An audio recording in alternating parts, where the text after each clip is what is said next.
nós convidamos a todos para que possamos unir os nossos pensamentos e ir até Jesus, buscar a paz tão necessária ao nosso espírito.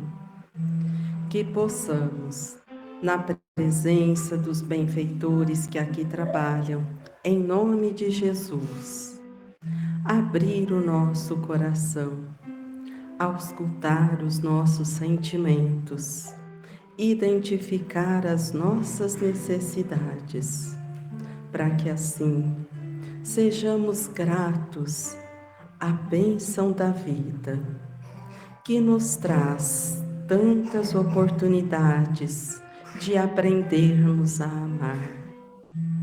Que saibamos, Senhor, reconhecer as nossas aflições como necessidades de aprender a perdoar, aprender a superar através da humildade, desprendermos daquilo que é material, para que assim o seu reino de paz e amor, dia a dia, seja construído na nossa intimidade e nos sintamos espíritos mais fortes e mais felizes.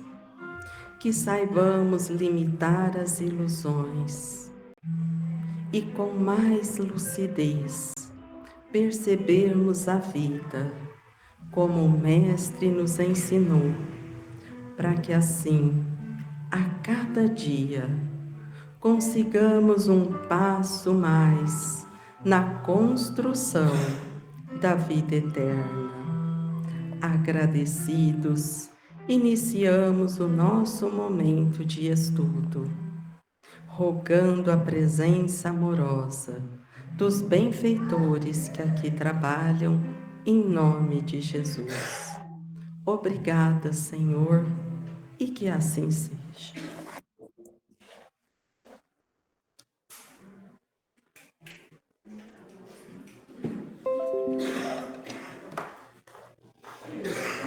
Então, estamos no capítulo 13, que é o capítulo Não saiba a vossa mão esquerda o que dá a vossa mão direita. E hoje ele vai discutir, na instrução, a caridade material e a caridade moral. Então, vamos lá. Amemo-nos uns aos outros e façamos aos outros o que quereríamos nos fizessem eles. Toda religião, toda moral se acham encerradas nestes dois preceitos. Se fossem observados nesse mundo, todos seríeis felizes, não mais aí ódios nem ressentimentos. Então, esse primeiro parágrafo dele é para resumir toda a discussão sobre o que é caridade material e caridade moral. Se tiver encaixado aqui, tá tudo certo. Depois ele vai começar a distinguir movimentos da caridade moral, da caridade material, para que no dia a dia a gente vá enxergando as possibilidades de tudo que a gente pode fazer. Mas ele já começa com essa definição, que é para a gente entender, do que trata a caridade. De amemo-nos uns aos outros e façamos aos outros o que quereríamos que nos fizessem eles. Porque às vezes a gente fica discutindo, mas isso é caridade, mas aquilo é caridade. A caridade tem que estar encaixada aqui. Se eu estou fazendo para o outro, o que eu quero que façam por mim é. Se eu estou fazendo uma coisa que não está encaixada aqui, não é. Porque aí a gente simplifica para a gente conseguir entender como que é esse raciocínio da caridade. E depois ele ainda amplia, ó. Toda religião, toda moral se acham encerradas nesses dois preceitos. Ou seja, qual religião? Tanto faz. A moral cristã tem que encaixar nisso aqui. Se encaixar aqui, tá certo. Se não encaixar aqui, eu estou fazendo alguma interpretação muito equivocada da situação. Porque a caridade trata da lei de Deus. E resumindo a lei, a gente vai entender isso, ó. Eu vou fazer para o outro exatamente aquilo que eu quero que façam por mim. Porque nessa maneira eu diminuo a minha personalidade, vou lá naquele lugar do outro, sentir o que ele precisa, qual é a dor que ele apresenta, para que eu consiga fazer por ele o que eu quero que alguém faça por mim. Então, é disso que a caridade vai tratar. A outra coisa para a gente juntar aqui no combo, ver que ele trata junto da caridade material e da caridade moral. Ele não separa. E ele começa com essa mesma definição. Porque se a gente se atentar com clareza, não dá para separar mesmo. Porque em momentos, lá no lugar do outro, a questão material vai ser bastante importante. Em outro momento, ela não vai ter importância nenhuma, mas a dedicação das virtudes serão fundamentais. Mas eu só faço esse movimento se eu entender o que é que eu queria que alguém fizesse por mim, se eu que estivesse naquele lugar. Então, esse é um movimento que ele começa descrevendo para a gente entender. Direi ainda, não mais pobreza, porquanto do supérfluo da mesa de cada rico, muitos pobres se alimentariam. E não mais veríeis nos quarteirões sombrios onde habitei durante a minha última encarnação, pobres mulheres, arrastando consigo miseráveis crianças, a quem tudo faltava. Então, ele está descrevendo uma cena lá do tempo que ele viveu na Terra. Mas quando a gente vai atentando para a descrição, vê que ele não fala assim, ó, a criança estava com frio, a criança estava com fome. Ele fala assim, ó, a quem tudo faltava. E tudo é tudo. Tudo não é uma coisa, que se fosse uma coisa ele definia coisa. Porque muitas vezes, se eu não sair de mim, eu vou dar aquilo que eu acho que eu quero, ou que eu tenho. Mas eu não estou preocupada ainda com a criança. Por isso que eu falei, ó, pode ser que nessa hora a caridade fundamental é dar comida? Sim. Mas eu não posso esquecer que falta tudo. E tudo não conversa só sobre comida. Tudo engloba muito mais coisa.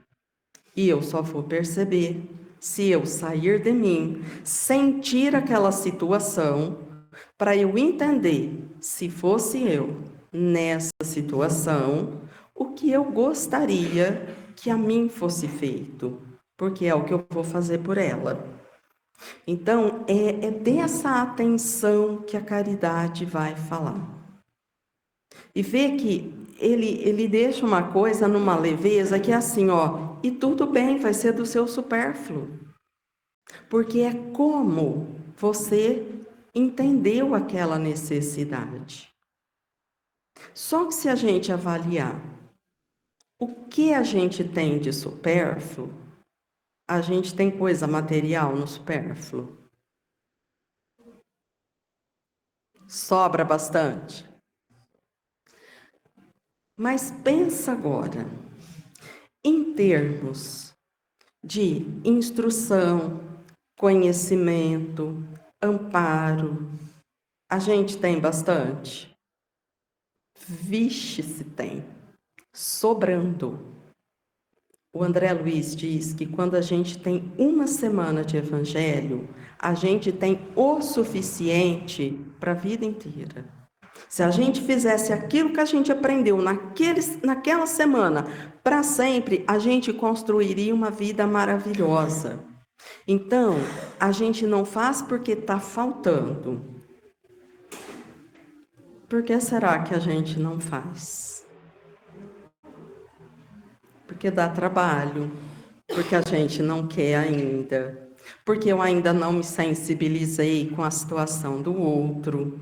Então, é uma questão que eu preciso olhar para dentro e responder para mim, por que não? Porque eu tenho condição de fazer tanto uma coisa quanto a outra. Ricos, pensai nisto um pouco. Auxiliai os infelizes, o melhor que puderdes. Vamos dar a primeira parada aqui nessa parte. De verdade, sim. A gente está imaginando que ele está falando só com os ricos de dinheiro. Não teria nenhum sentido isso. Não tem lógica a gente pensar nisso. Porque falar assim, caridade é só para os ricos de dinheiro. Não, não é disso que ele está falando. Então, quando ele está falando de ricos, ele está falando da riqueza que todos nós temos. Então, lembra que a semana passada era a história do banquete. Mas qual banquete? O banquete espiritual que todo mundo participa e se alimenta de luz, de esclarecimento no banquete que é oferecido a todos nós. E aqui, ricos, ricos de quê? De tudo que a gente tem, porque tudo que eu tenho compõe a minha riqueza. E olha só, às vezes eu posso dar para o outro o meu tempo de atenção, de cuidado, de presença, e isso é uma riqueza. Às vezes eu posso compartilhar da minha instrução, de um esclarecimento que eu tive oportunidade de receber, e isso é uma riqueza. Às vezes eu posso compartilhar alimentos, roupas, e isso é outra riqueza. Então, ricos somos todos nós de alguma forma, tá? Porque senão parece que a conversa não é com a gente. Auxiliai os infelizes o melhor que puderdes. Dai, para que Deus um dia vos retribua o bem que houverdes feito, para que tenhais, ao sairdes do vosso invólucro terreno, um cortejo de espíritos agradecidos a receber-vos no limiar de um mundo mais ditoso. Então, essa colocação, se a gente não entende do ponto de vista espiritual, eu diria que ela fica desanimadora. Porque olha só, o rico vai dar um monte de coisa, aí esse Deus que é bem interesseiro, se eu ler no Terra a Terra, retribui para ele outro monte de coisa, e é ele que vai ficar bem, vai ter um cortejo de espírito lá esperando ele para agradecer. Nossa, ficou muito ruim. Então, olha só, aqui ele só está falando da lei. Então, ele está falando das nossas riquezas, aquilo que é nosso. Então, lembra da citação bíblica que fala que o nosso tesouro está onde a gente coloca o nosso coração. Esse é o meu tesouro. E é desse tesouro que eu posso dar para as pessoas.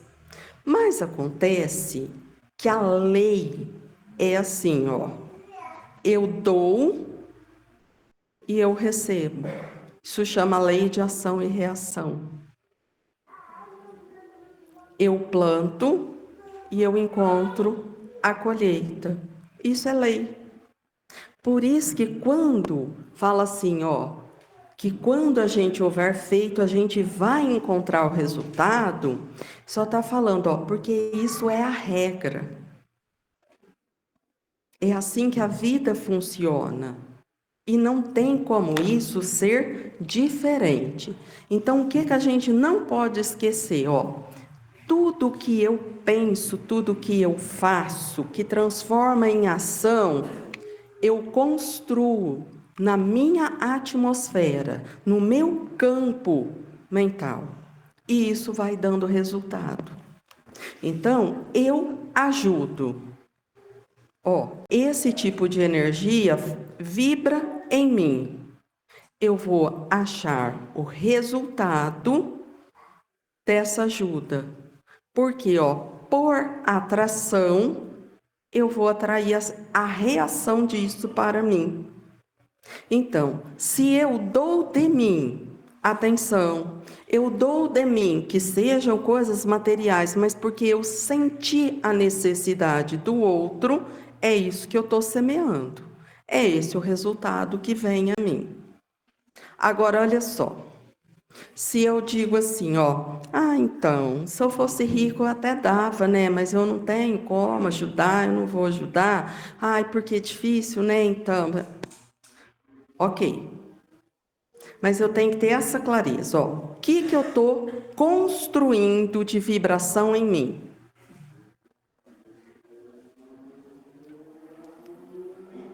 Oi? O que eu estou construindo de vibração em mim? Eu vou falar, vocês vão me ajudando. Eu até queria ajudar, mas está muito difícil para ajudar as pessoas. E depois, já viu, a gente quer ajudar, às vezes a pessoa não falou a verdade, aí engana, aí a gente se põe nessa situação, aí eu acho melhor ter cautela, por que eu estou fazendo aqui? Eu estou dando um monte de desculpa. Ok. Se eu plantei desculpa, o que eu tenho para colher da vida? Desculpa. Até queria te ajudar, até iria ver você, até iria, mas não vai dar. Eu atraio esse tipo de situação para minha vida. Por quê? Porque é o que eu plantei. Eu não consigo encontrar com outra reação, porque eu não tenho campo construído para atrair. E a atração funciona pelo que é construído em realidade, não pelo que eu falei. Porque quando eu falo, pode dar até a impressão que eu estou muito tocada. Ai, eu gostaria, olha que dó, ai, que coisa, né? Mas, concretamente, o que eu estou fazendo? Nada. Então, o resultado vai ser? Gente, isso é matemática básica. Qualquer coisa multiplicada por zero dá? Muito bem, matemática. Matemática está dentro da lei de Deus. Porque a lei de Deus rege a vida moral e a vida material. Química, física, biologia são leis naturais, leis de Deus. Então, se eu tenho nada, com qualquer coisa que eu encontre para tentar multiplicar é nada. Então, se eu faço um pouquinho, agora eu já tenho um fator multiplicador, eu vou ter um resultado. Se eu aumento aquilo que eu fiz, é outro fator multiplicador, eu tenho resultado. O que a gente vai lembrar é, igual semana passada, não necessariamente o resultado vem de onde eu quero ou de onde eu estou esperando que venha. Mas a vida sempre traz o resultado daquilo que vibra em mim, mas na prática, de uma forma concreta. Então, às vezes eu não fiz um movimento porque materialmente nesse momento eu não tinha mesmo. Então, mas eu me recolhi numa prece e pensei o que eu gostaria de receber se eu tivesse vivendo aquela situação. Ó, em mim expandiu vibrações verdadeiras de quem se tocou pelo sofrimento do outro. Isso vai aliviar o outro? Sim, mas essa construção é minha e a lei garante que isso dá resultado. Então, quando ele fala que a gente dá e que Deus retribui, não é que ele fica ali anotando, olha, esse daqui deu tanto, aqui. Não. É que a lei natural garante que é assim que funciona. Então, lembra que antes ele falou do óbolo da viúva, depois ele falou de convidar os pobres e os estrupiados, que era para a gente dar sem esperar nada em troca, e agora ele define caridade. Porque olha como era a lei, ó. Se eu convido ou dou alguma coisa esperando algo em troca, eu estou fazendo o bem ou eu estou fazendo um jogo de interesse? Então, ó, se é um jogo de interesse, qual é o resultado de jogo de interesse? Jogo de interesse. E aí eu fico chateada com as pessoas que não se interessam genuinamente pelas nossas dificuldades. Elas só nos ajudam quando tem um interesse. E a gente até conhece isso, a gente fala, eu tinha certeza. Quando essa pessoa pede, pode esperar que atrás vinha coisa, porque ela nunca vem, porque a gente já entendeu esse jogo. Por isso que antes ele tinha falado, ó, faz pelo simples fato de se tocar pela dor do outro, para que essa construção seja sincera, não seja um jogo de fazer por interesse. Porque por interesse, aquilo que eu vou fazer até ajuda o outro, verdade. Mas em mim não tem essa construção do bem genuíno. Tinha um jogo de interesse e eu vou lidar com esse resultado e isso é triste. Tá? Então, é nesse sentido que ele estava falando daquela retribuição. Se pudesseis saber da alegria que experimentei ao encontrar no além aqueles a quem, na minha última existência, me fora dado servir. Então, olha só, na vida, enquanto aqui encarnado, serviu a muitas pessoas por servir, pelo bem, mas não imaginava que esse bem frutifica.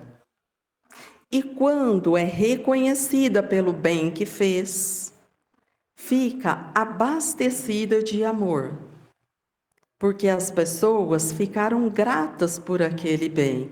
Então ela fala assim: olha, a alegria foi muito grande. Então ela está ensinando o caminho que andou. Amai, portanto, o vosso próximo. Amai-o como a vós mesmos, pois já sabeis agora que, repelindo um desgraçado, estareis, quiçá, afastando de vós um irmão, um pai, um amigo vosso de outrora. Se assim for, de que desespero não vos sentireis presa ao reconhecê-lo no mundo dos espíritos? Porque muitas vezes a gente ainda não tem essa sensibilidade desenvolvida. A gente encontra muitas pessoas e não registra o quanto as pessoas são importantes na nossa vida. Então, assim, ó, fica como se fosse uma pessoa qualquer. E a gente não pode esquecer, ó, quando as pessoas estão no nosso caminho, quando elas estão na nossa vida, e de alguma forma isso chama atenção, mexe, eu preciso entender, ó, não é neutro. E essa pessoa que me sensibiliza é irmão. E eu não vou lembrar qual foi o papel que essa pessoa exerceu numa outra oportunidade. Foi amigo, pai, primo, irmão? Não sei. Mas como irmão, eu devo fazer por ela aquilo que eu gostaria que a mim fosse feito. E quando está falando assim, ó, cuidado para você não repelir essas pessoas, porque em outro lugar o Evangelho vai falar assim, ó, frequentemente o espírito renasce no mesmo meio, em relação com as mesmas pessoas. Então pode vir, cidade pequena, é difícil a gente encontrar o neutro. Tem gente que a gente sabe nem falar porque a gente olha e fala assim, ó, santo não combina. Mas por quê? Não sei falar. Ó, não tenho neutralidade aí. E a outra que você também nem conviveu quase, você fala assim, ó, nossa, eu acho ela tão simpática. Por quê? Então, porque eu acho. É alguma coisa que eu sinto e eu acho. Me sensibiliza dessa forma. Eu não tenho essa clareza, porque eu não tenho essa sensibilidade. E isso a gente precisa prestar muita, muita, muita atenção. Ó, quando a gente chega aqui, 10 para 7, 5 para 7, alguém registra o tanto de espírito trabalhando no bem para nos auxiliar? Já sei a resposta, não. Então não, que às vezes eu não dou nem bola para eles. Eu continuo pensando lá no jogo que o Flamengo estava perdendo. Tô nem aí com eles.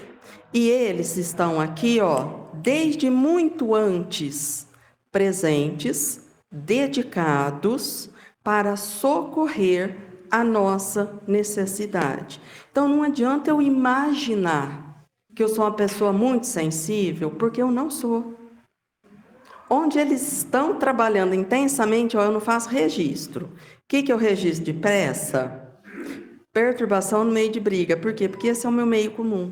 Aí ali eu grudo facinho. Precisa de 2 segundos para eu passar mal junto e bater boca junto. Por quê? Porque passar mal é a sintonia rápida que eu faço. Então, olha só. Quanto eu preciso educar isso que eu chamo sensibilidade, para entender que às vezes diante de mim está aquela pessoa que realmente é muito importante. É aquela que me traz situações que contrastam com as minhas dificuldades e eu vou olhar e pensar, como essa pessoa dá conta de enfrentar esse tipo de prova com tanta dignidade? E a gente, por tão pouco, reclama de tanta coisa. Então, ó, eu imagino que eu vou auxiliar, mas se eu prestar atenção naquela pessoa, ela vai me ajudar a entender coisas que são fundamentais para mim e que distraída eu ainda não percebi. Porque às vezes eu estou reclamando de algumas coisas que aquele contraste vai me mostrar o quanto eu tenho de bênçãos na vida que facilitam fazer muitas coisas e que eu não tinha registrado.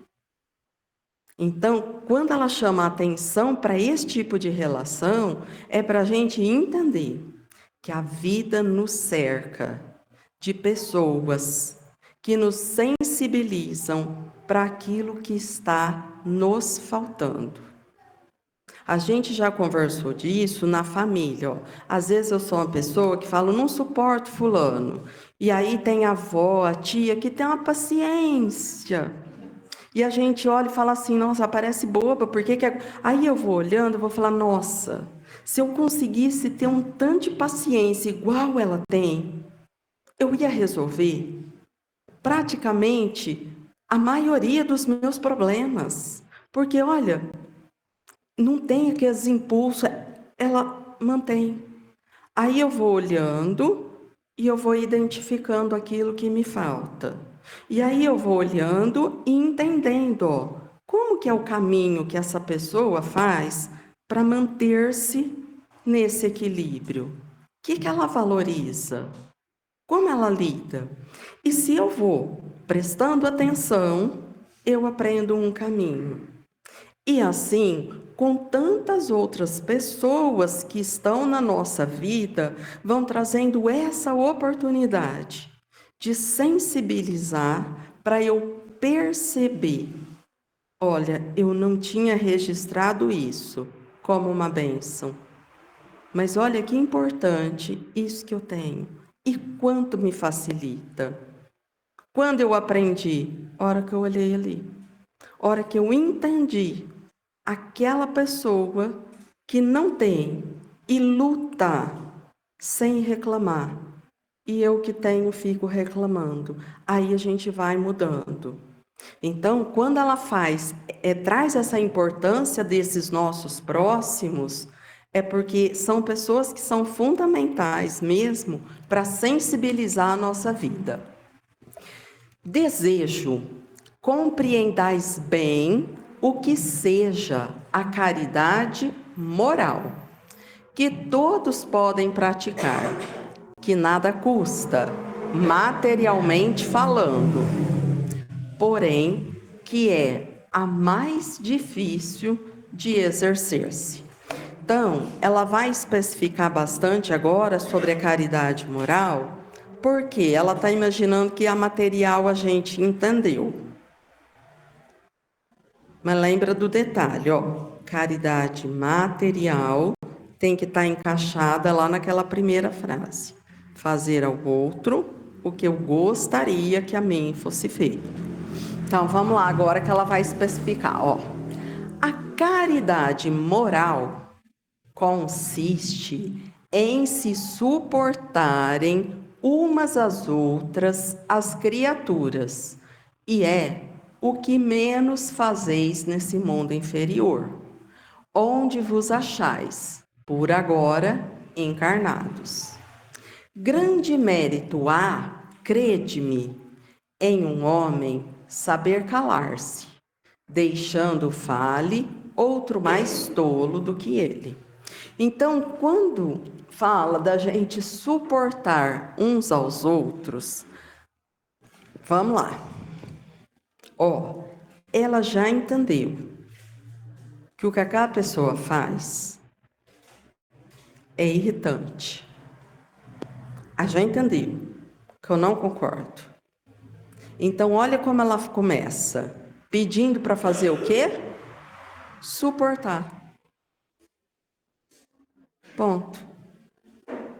Porque podia falar assim, ó, você vai ter que amar seu próximo. Não, eu já sei que eu vou.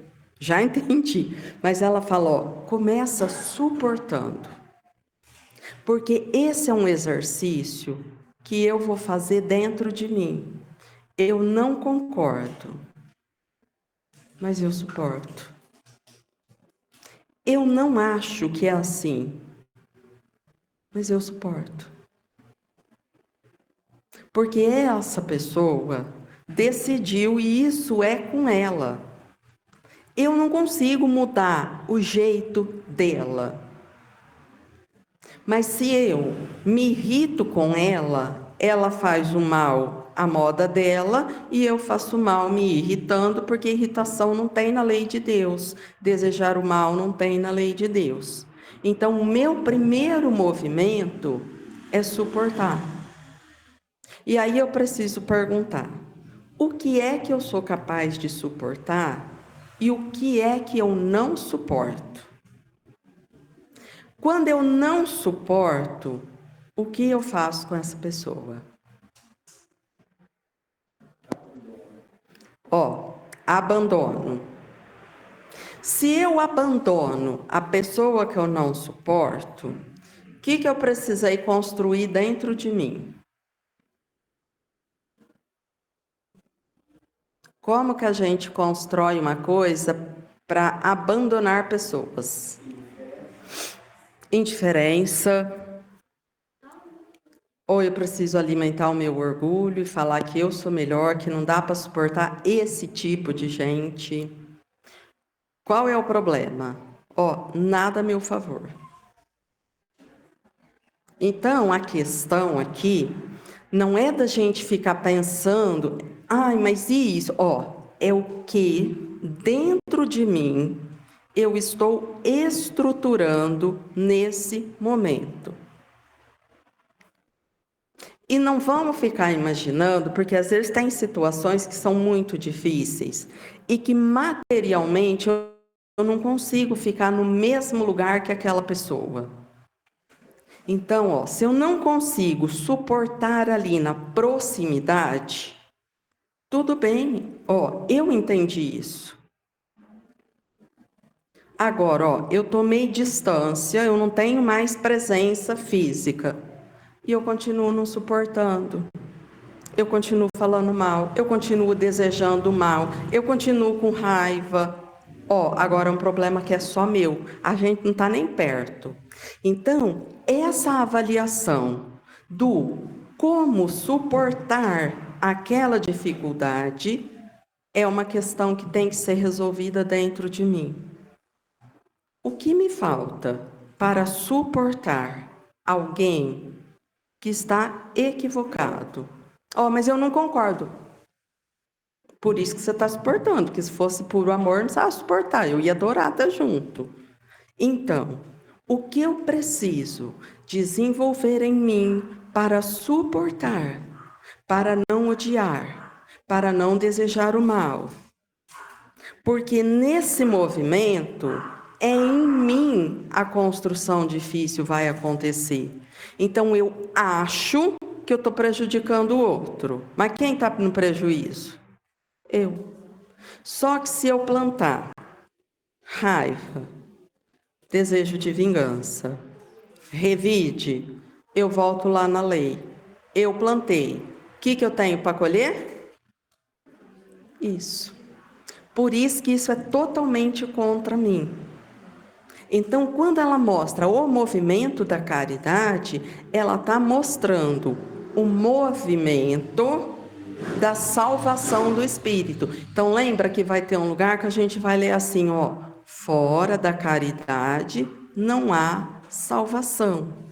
Porque ela está falando daquilo que eu construo, que me alinha com a lei de Deus, que me traz o retorno que fortalece, aquilo que me abastece de amor, de entendimento.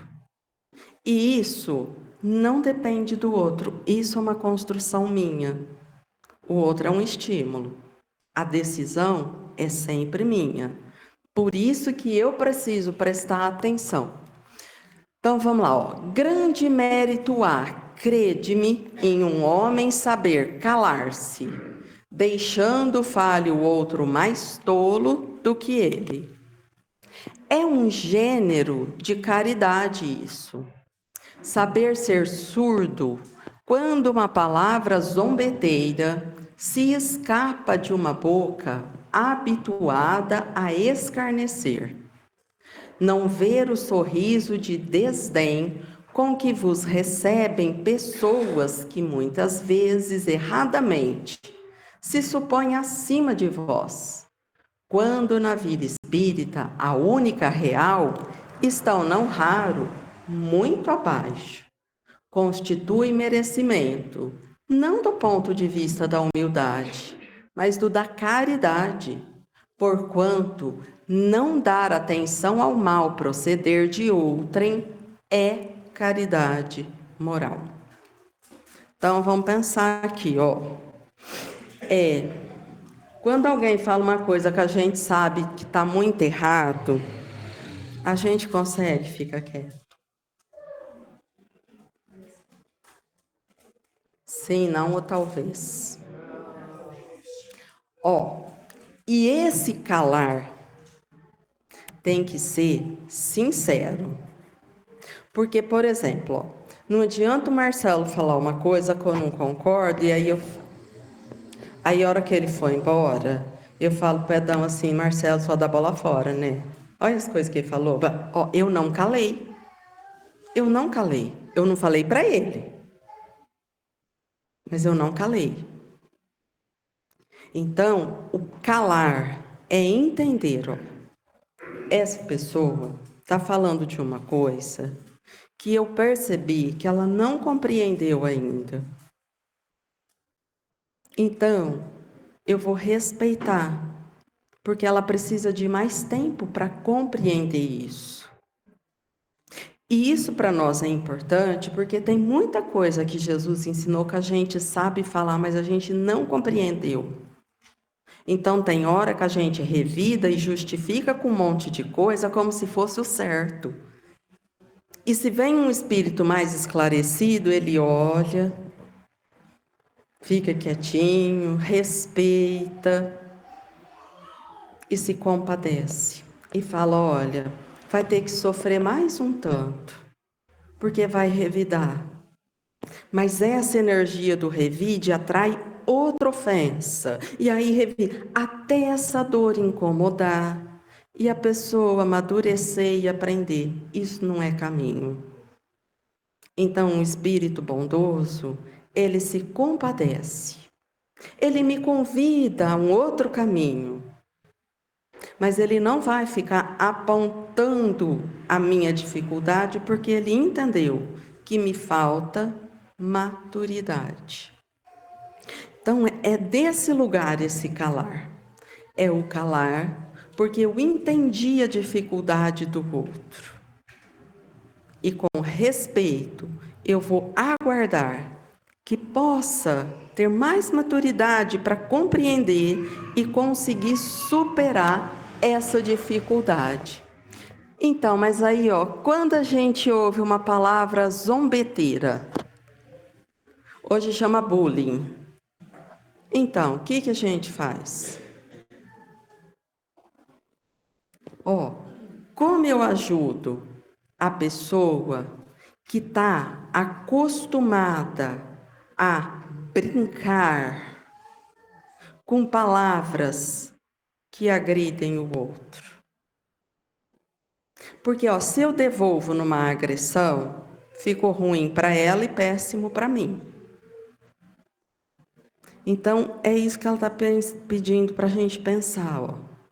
Como eu faço a caridade com aquele que ainda usa esse tipo de palavra, que ofende, que machuca, que traz o escárnio, que expõe a dor do outro?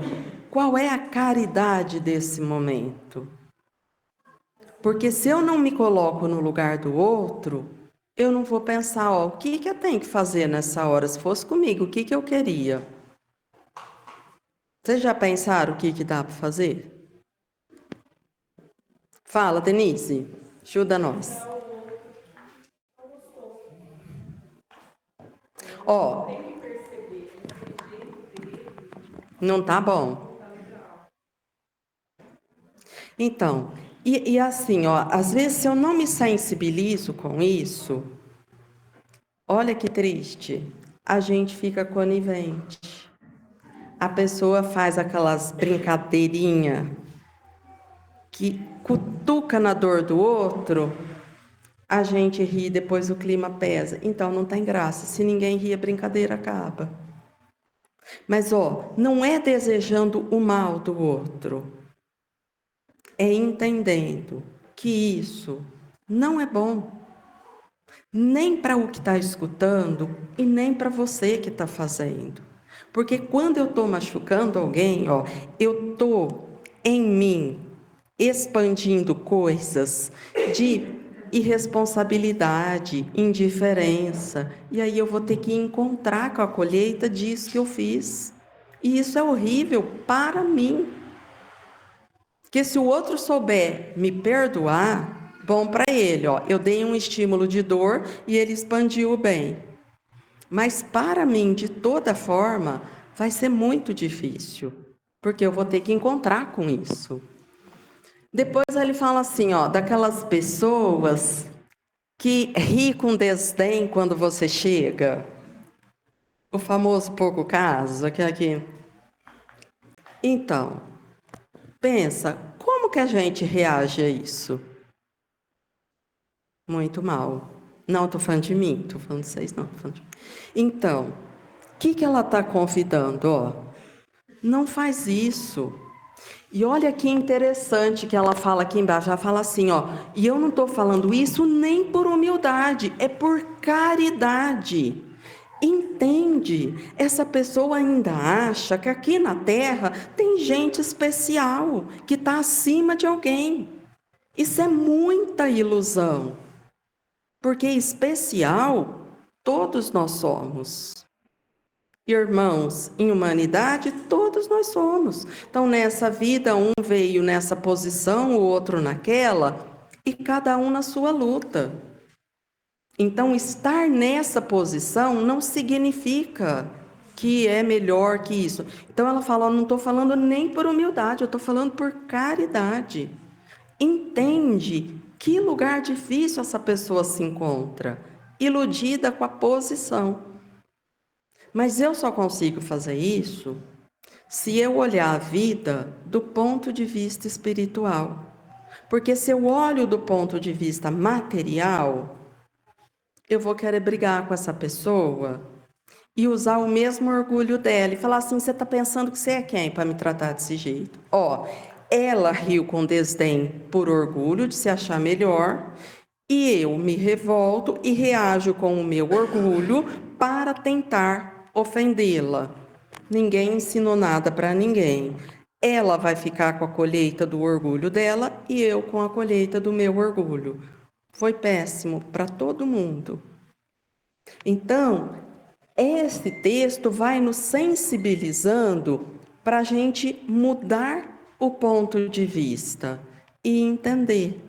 Ó, aqui na Terra, todos nós somos filhos de Deus. Uma hora eu tenho a prova da pobreza, outra hora eu tenho a prova da riqueza.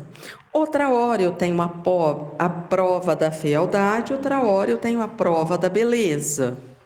Mas isso são coisas que vão se alternando para eu construir valores.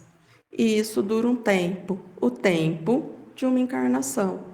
Isso não torna ninguém especial. Especial são os valores morais que eu construo em mim. E isso sim que vai dar muita diferença. Então, o texto é só esse convite para a gente mudar o ponto de vista, para enxergar a vida desse outro lugar e pensar de fato, ó, o que eu posso fazer de bom? E aí, quando a gente quiser saber o que verdadeiramente é auto-amor, é isso que ela está ensinando a fazer. Porque quando eu faço bem, eu estou realmente me amando. Porque eu estou construindo um futuro de paz e equilíbrio. Quando eu revido, porque eu preciso me amar, me valorizar, eu estou me desamando. Porque eu estou construindo uma consequência difícil, dolorosa para mim, que vai me trazer muitas dificuldades.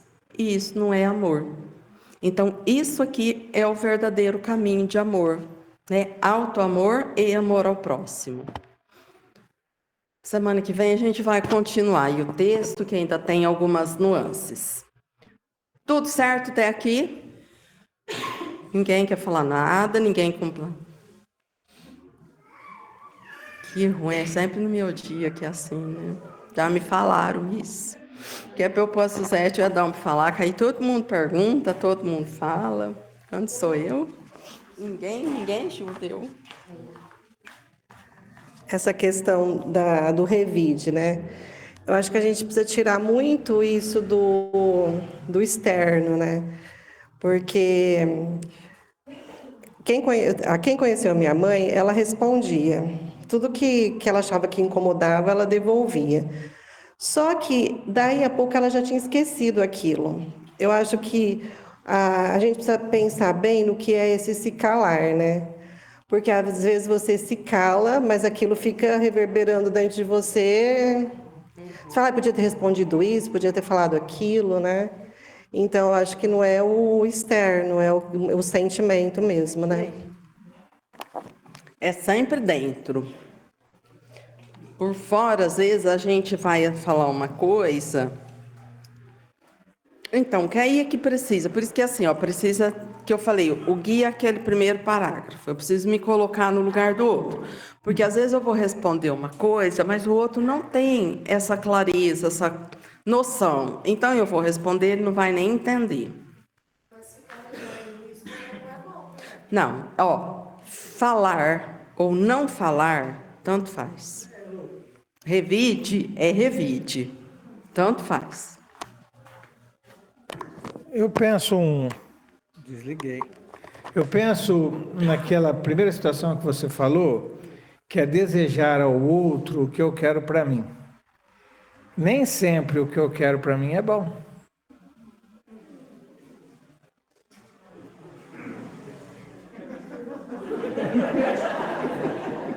Agora ele me lascou. Porque às vezes eu posso estar iludido e querer para o outro algo que eu quero para mim, só que não é bom. Eu acho que a gente tem que refletir, porque e o que eu estou falando aqui é muito sério, porque eu me pego nisso, né? Porque às vezes você deseja para alguém, então, por exemplo, você compra um carro novo, você deseja para o outro um carro novo, né? Não, mas será que é bom para ele? Às vezes não pode. Às vezes para ele o carro novo vai ser uma perdição. Um rapaz bonito, novo, vai sair para todo lugar. Então eu penso muito nisso. A gente tem que ter maturidade também para a gente saber o que é bom para nós, né? Ó, isso que o Adão falou, ele me apertou, mas é verdade. Porque olha só, quando a gente não está alinhado com a lei, a gente deseja coisas que não são o bem. E às vezes, nessa grande ilusão, a gente fica desejando reiteradas vezes para as pessoas que a gente gosta, como se isso fosse o bem. Ai, tomara que você viaje bastante, que você isso bastante, que... Mas onde está que isso é bom para essa pessoa? Ela vai viajar, vai largar os filhos dela com quem? Vai abandonar de novo? Por mais um tempo? Então, eu estou convidando a pessoa para desalinhar da lei de Deus, para cometer mais um grande equívoco, para fazer mais uma escolha infeliz. Então, isso que o Adão falou é muito relevante para a gente pensar. Ó, é de acordo com a lei, porque aquilo que não é de acordo com a lei não é o bem, é só uma ilusão. E as ilusões, elas podem ser muito prazerosas, mas não ter nenhum significado na minha intimidade. Então pode ver, a gente pode viajar e falar que foi uma delícia, porque foi prazeroso. Mas hora que aquilo acaba, a angústia está exatamente do mesmo tamanho que ela era antes. Porque durou enquanto eu me distraí, acabou a distração, acabou. Pode viajar. Mas eu tenho que ter esse discernimento de onde eu preciso investir tempo, onde eu preciso investir recursos para resolver aquilo que é importante na vida. Porque senão a gente investe em coisas que distraem, mas não constroem. E a gente não se sente melhor. Agora, quando vocês forem desejar tudo de bom para quem faz aniversário, você sabe o que vai falar. Então é melhor desejar sempre muita luz, muita paz, muita saúde. Que a gente tem como errar. Parei.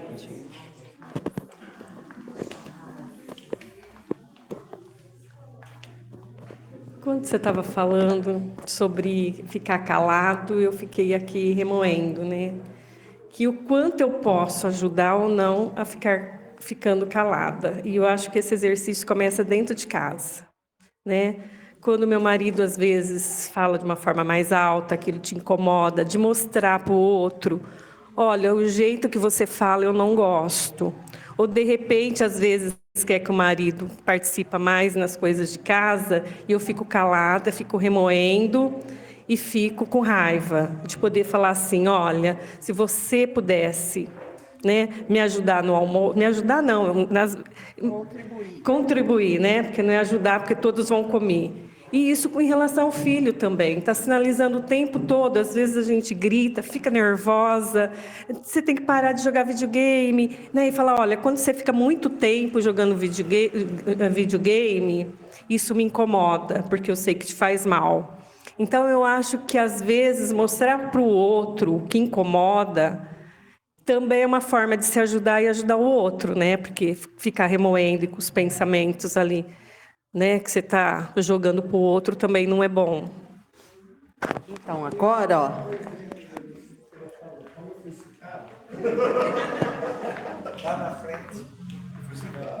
Eu acho que tem tudo a ver o que você falou, desde que qual é o objetivo disso? Entendeu? Se é só você deixar de lavar a louça, eu acho que agora a gente precisa ver qual é o objetivo, é construir nele um entendimento para que ele perceba ou é simplesmente para eu não lavar a louça ou qualquer outra situação. Né? E a grande questão é isso mesmo. Ó. Eu não falei, mas vou ficar remoendo. Não adiantou nada, eu vou gerar o mesmo mal. Agora, ó, não falei. Por que eu não falei? Porque eu entendi que o outro ainda não tem maturidade para entender. Então, se eu tivesse nesse lugar, qual seria o caminho para sensibilizar e essa pessoa conseguir aprender a fazer diferente? Então, ó, essa história da caridade é sempre um convite de trabalho dentro de mim. Porque pode ser que para um eu vou falar, ó, eu não gosto disso, eu prefiro. Pronto, ele entendeu, ele até vai ajudar e está tudo certo. Mas tem um outro que eu vou ter que falar assim, ó, eu vou ter que fazer junto. Eu vou ter que conquistar isso para ele ver acontecer. Por quê? Porque senão eu vou pedir para ele uma coisa que ele não sabe e eu não sei ensinar. Então eu estou exigindo dele uma coisa que eu não faço também. Então eu preciso aprender. E é esse movimento, por isso que caridade me salva. Por quê? Porque dentro de mim vai ter que acontecer um trabalho que gera o bem. O quanto esse bem vai sensibilizar o outro, não sei. Quanto ele for capaz de compreender. Mas dentro de nós vai acontecer uma mudança. E é isso que é caridade. É dentro. Semana que vem a gente volta.